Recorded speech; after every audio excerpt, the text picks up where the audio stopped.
Hello everybody, how you doing today? Thank you for joining me on another video.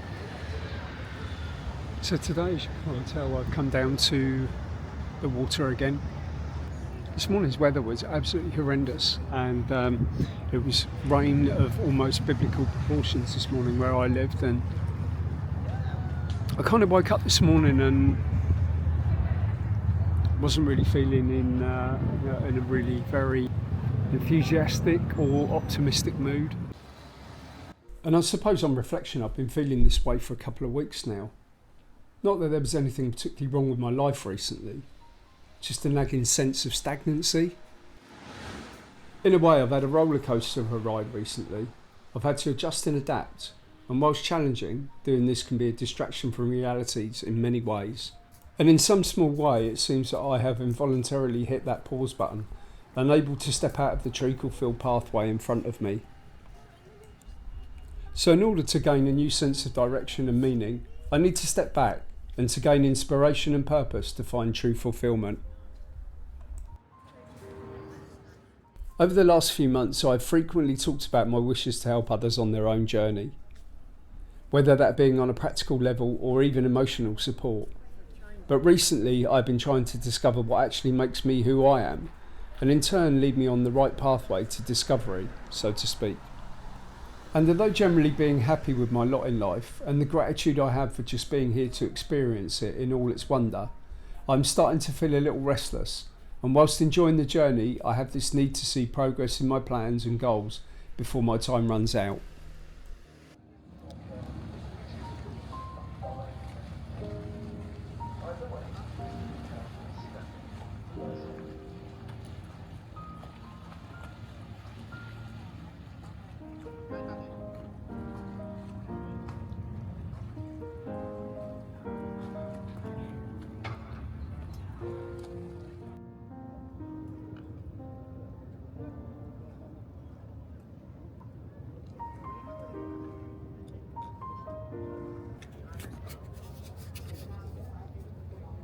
So herein lies a dilemma, really, doesn't it? It's okay, it's good to be grateful. As I've always said before, gratitude is a really important part of my life, But then, we can still have aspirations, can't we? Just because that time we've got left is maybe less than infinite, doesn't mean that we don't deserve the opportunity to do the things we want to do. And with that, I suppose, while I can sit with myself for many an hour thinking how lucky I am, how grateful I am, how peaceful my life is,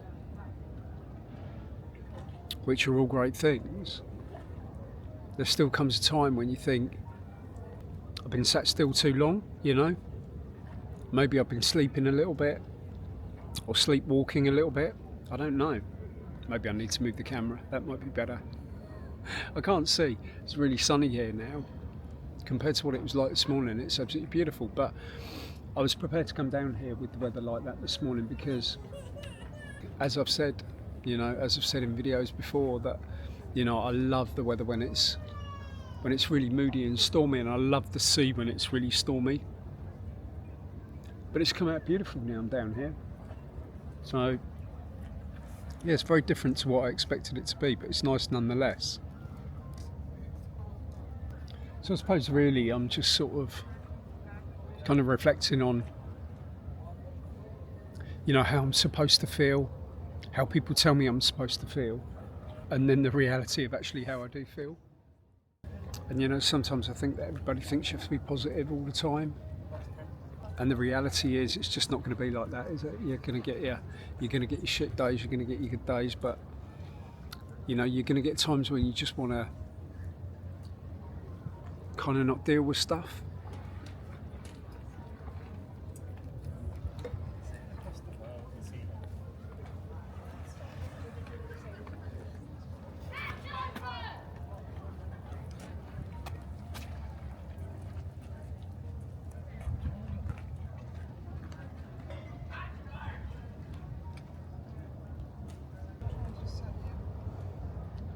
So today really I just wanted to get out and do this and draw a line under the last couple of weeks, if that makes sense, and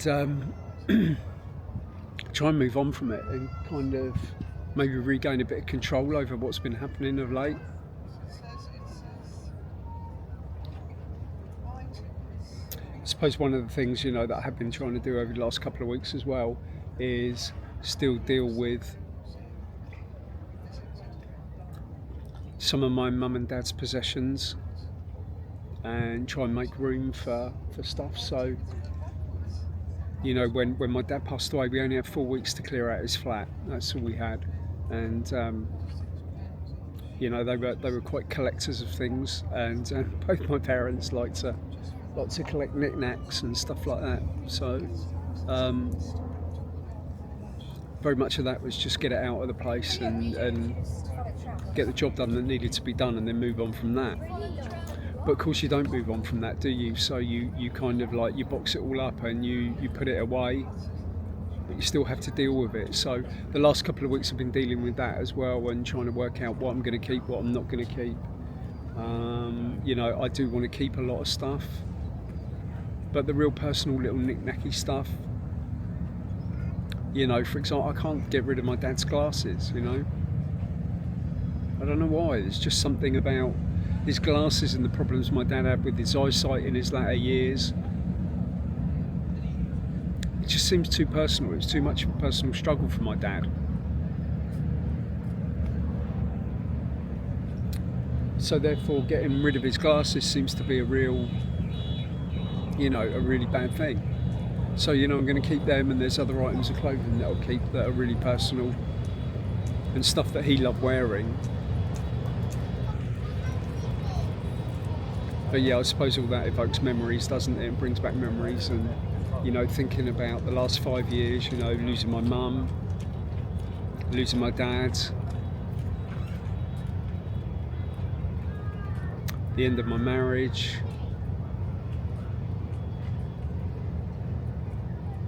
all those kind of things just sort of, yeah, I suppose hit you at times when you maybe don't expect it. And I think, you know, there's still a lot of grief there from my parents. And, you know, my dad, because my dad passed away not so long ago, he's still very much in my memory.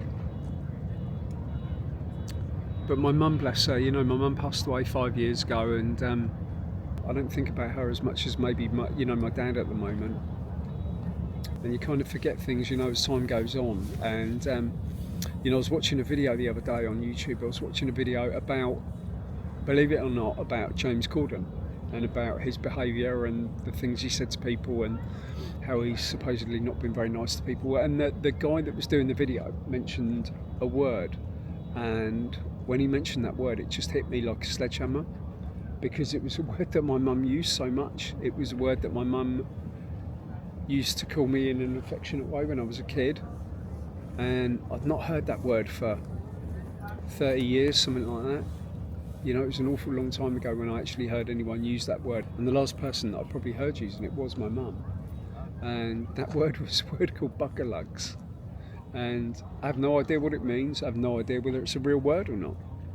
But just like I say, it hit me like a sledgehammer. And with that, you know, that was at the most unexpected time that grief comes back, and, you know, can really, you know, knock you for six. And I think that's one of the things that's happened as well in the last couple of weeks. So yeah, it's a lot to deal with. So looking back on today, I've come to realise that the only place where I am really stuck is in my own mind. Maybe going through my parents' personal possessions has challenged me slightly. Being forced into making decisions when I don't feel maybe I'm ready to do so.